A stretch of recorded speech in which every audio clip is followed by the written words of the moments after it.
Now I'm going to explain about the intersection of surfaces of cylinders. Question will be like this: a cylinder with some dimensions, let's say 60 mm diameter and 80 mm axis height, is standing on the ground like this, and the standing cylinder is completely penetrated by the second cylinder with 30 mm diameter and 80 mm long axis like this. So here the axes of both cylinders intersecting each other at right angles. So question will be like this. So when you are asked to draw its front view, top view, side view, and the course of intersection. Course of intersection means the contact portion between two cylinders. So in such position, first, now I am going to draw the three views of the standing cylinder. So when this cylinder is viewed from top side, I am going to get the top view as circle, and when this cylinder is viewed from this side, I am going to get this front view as rectangle. And in the same way, when I observe this cylinder from left side, the side view is also a rectangle. Got it? So first I drawn the top view of the standing cylinder as circle, and next I just drawn the projector from this top view towards top direction. I got this front view as a rectangle with dimension length equal to diameter of the cylinder and height equal to, as it is given, 80. Because suppose if the dimensions of the cylinders are not given in the question, you need to assume. Okay, so after drawing the front view, I just drawn the second reference line perpendicular to the first reference line, right? And next I just extended the projectors from this top view onto the second reference line, and next I extended the same projectors with 45 inclination onto the first reference line. So by doing so, I'm just transferring the diameter of this top view onto the first reference line as the length of the side view. Got it? So after this, I just drawn the projectors from the ends of the length of the side view of length 80. Then I got the left side view of the standing cylinder as a rectangle. So I just completed three views of the standing cylinder. Now I am going to complete the three more views of the second penetrated cylinder. So according to the sample diagram, here the left side is available. So first I am going to draw the left side view of the second cylinder as a circle. So I am going to the second side view of the first cylinder and identified the midpoint of the side view of the first cylinder, and at this position I just drawn the side view of the second cylinder as circle. Got it? And next I just drawn the projectors from the ends of the side view of the second cylinder onto the first reference line, and next I extended these projectors which are drawn in blue color onto the second reference line, then onto the top view of the first cylinder. So by extending the projectors, and after that according to the given question, it is given as the length should be 80 mm, right? So with the dimensions, you need to highlight the top view of the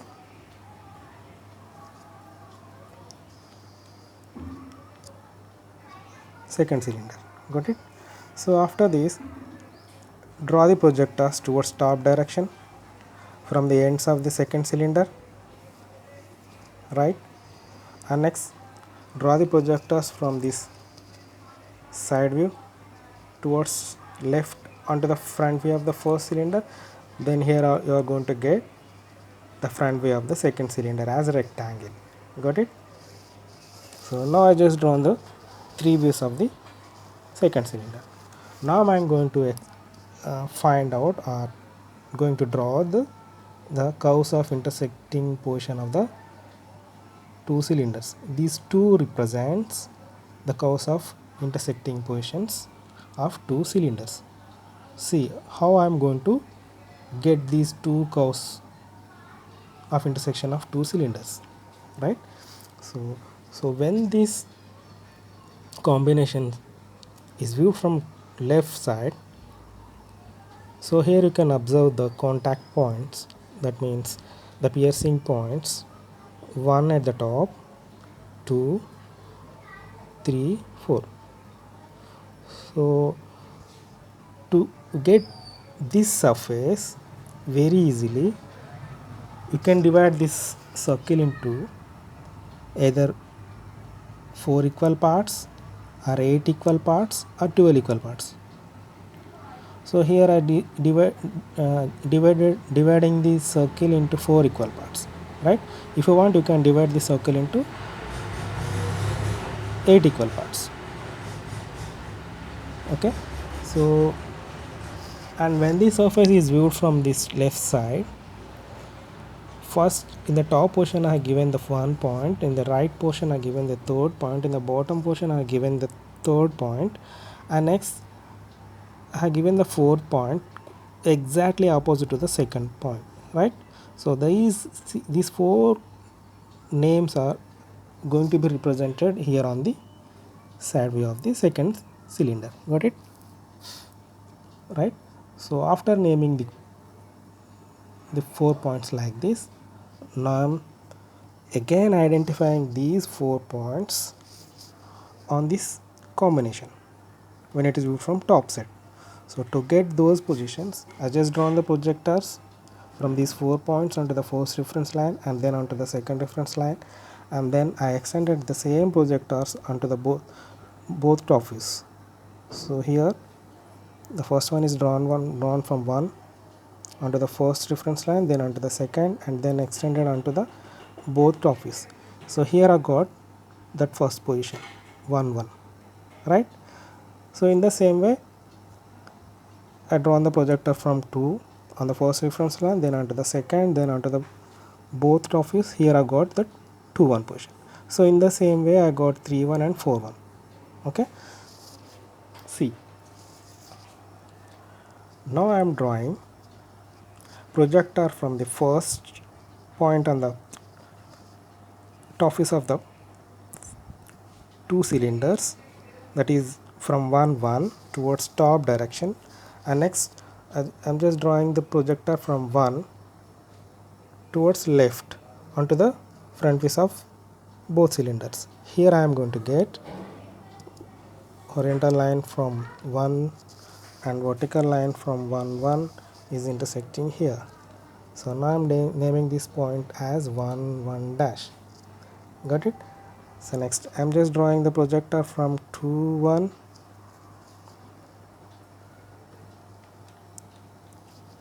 onto the front views of both cylinders, and next I am drawing the projector from these 2 again onto these 2 front views. Here I am going to get 2 1 dash, right? So I am repeating the same procedure. I am just drawing the projector from 3 1 towards top, and next I am just drawing the projector from 3 towards left. Here I am going to get 3 1 dash. Got it? So in the final I'm just drawing the projector from 4 1 towards top, and then one more projector from this 4 towards left. Here I am going to get 4 1 dash.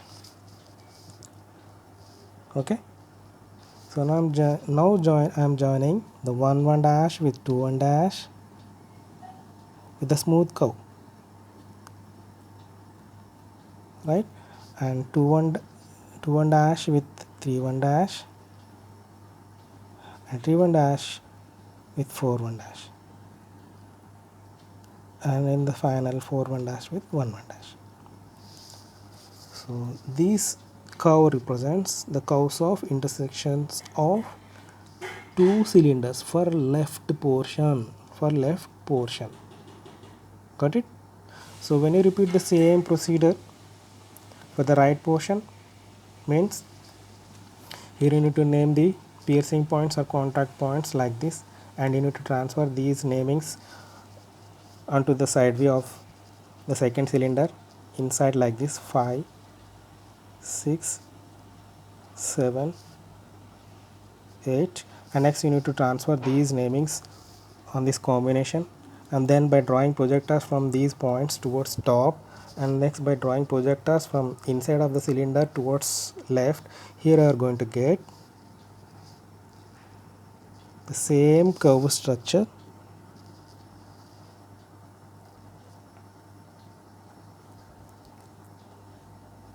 for the right portion.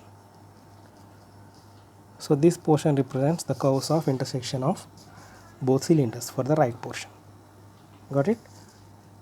So after this, when it is viewed from this side, so here the second cylinder top portion from here to here is not visible. So as I said in the previous problems, if the particular solid consists of one edge and with that edge is not visible in that particular direction, that edge is going to be represented with dashed line. So for that reason, from here to here, I am representing this edge as dashed lines. Got it? So in the same way, for bottom portion from here to here is also not going to be visible. So for that reason, I am representing this edge as dashed lines. So for in the same way, for top portion, here you will get the dashed portion. So as it is viewed from top side, from here to here is not going to be visible, from here to here also, right? So this one is also not going to be visible. So those portions are going to be represented with dashed lines. This is the final solution of the problem. Got it?